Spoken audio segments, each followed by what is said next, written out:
Hey, what's up, y'all? It's your girl, Honestly Nay. I am joined here today with Bria. Bria. Awesome. All right, Bria, tell us about yourself. Sure. I guess where do I start? I'm 24. I have been out for a little over 2 years now. Well, to my family, but out to friends a little bit longer than that. I'm from Baltimore, but I currently live in Phoenix, Arizona. So, I am super queer, super queer for sure. So I think that's you just got like 2,000 queer points by saying yeah, you're super queer. Congratulations. yeah. Cool. So, you said you've been out for like 2 years to friends or to family, a little bit longer for friends. So, I'm just going to point it out. You look very femme. You're very femme presenting. Right? Yeah. How does your femness impact being this queer person of color?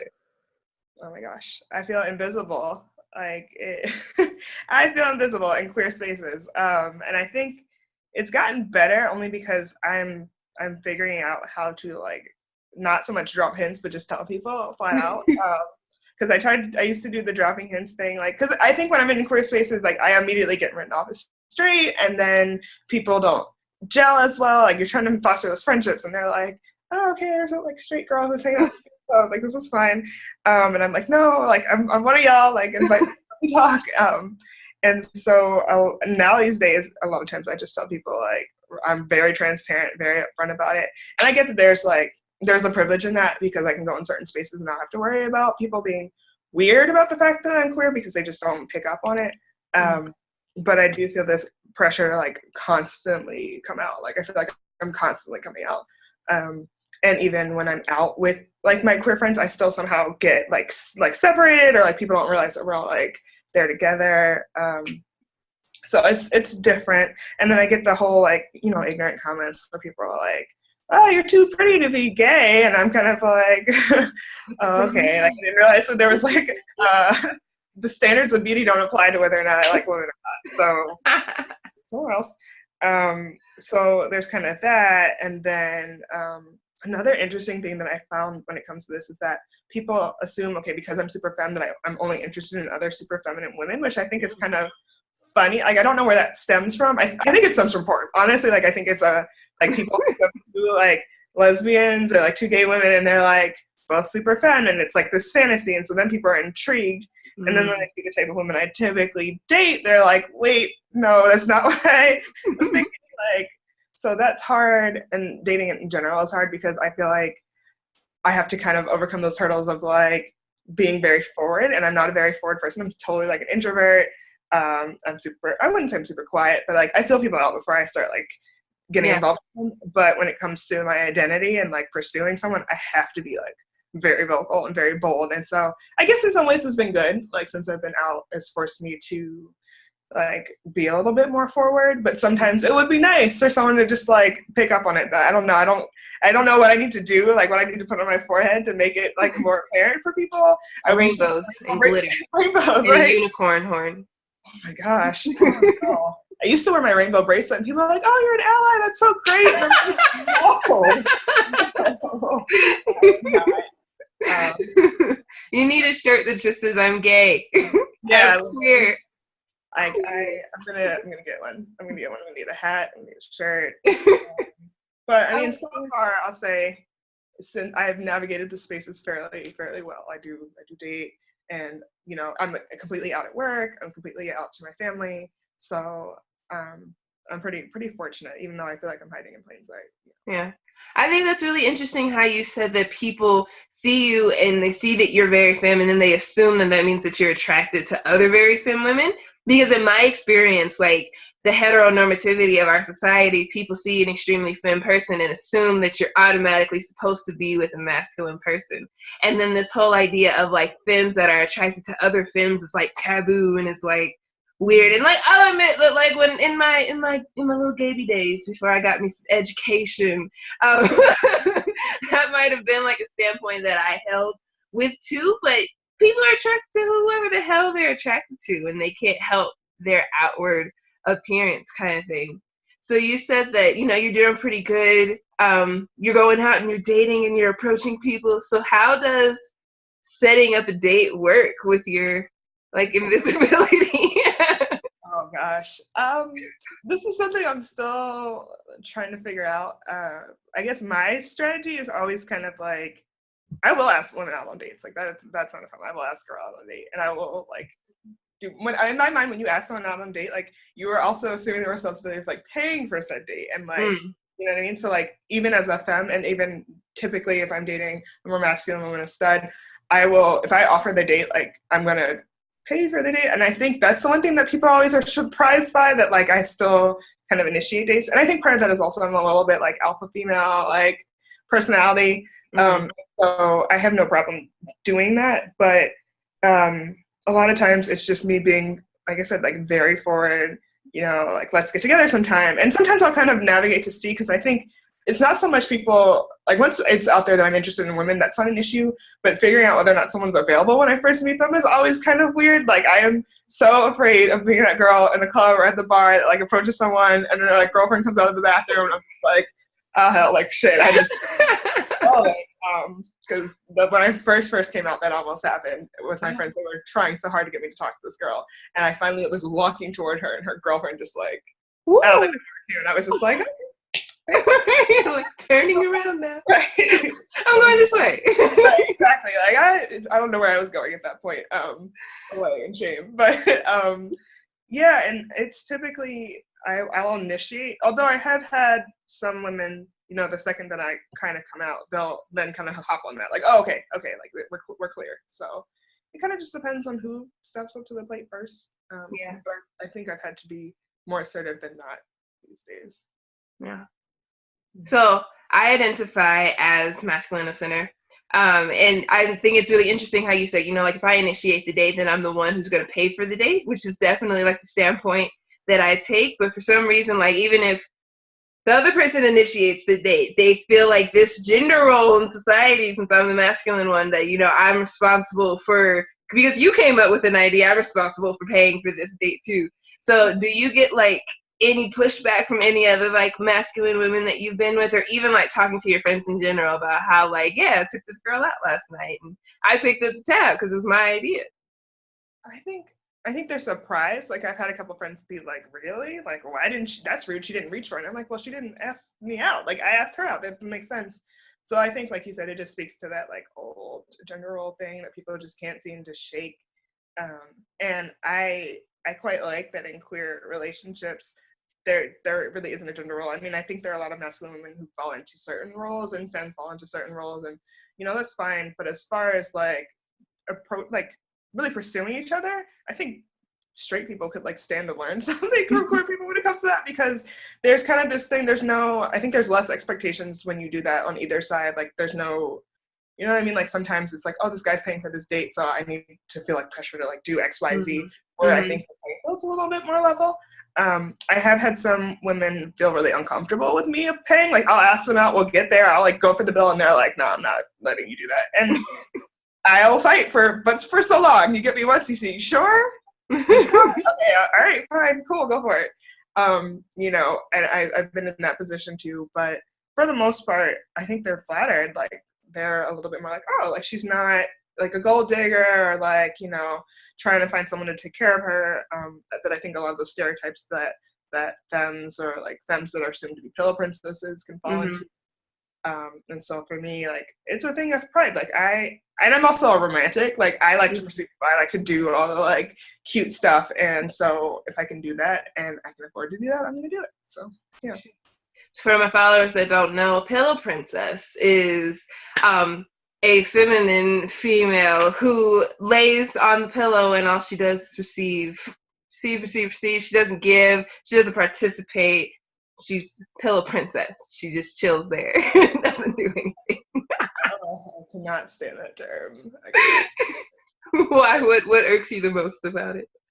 Because people assume that I'm a pillow princess, and I'm constantly like, no, like, and I think it's more interesting because it's not so much like women that I'm pursuing that are assuming I'm a pillow princess. It's other people like gay men, straight women. They're like, oh, that must be great. You just like lay there and you don't have to do anything, and she pays for everything, and she Why would that be kind of like in a straight relationship, like the masculine person is still like receiving something. So what makes you think suddenly, like in a gay relationship with two women, but one's masculine, one's feminine, that I'm still just like, whatever, it's fine. I'm taking and taking and taking. Like, I can't stand that.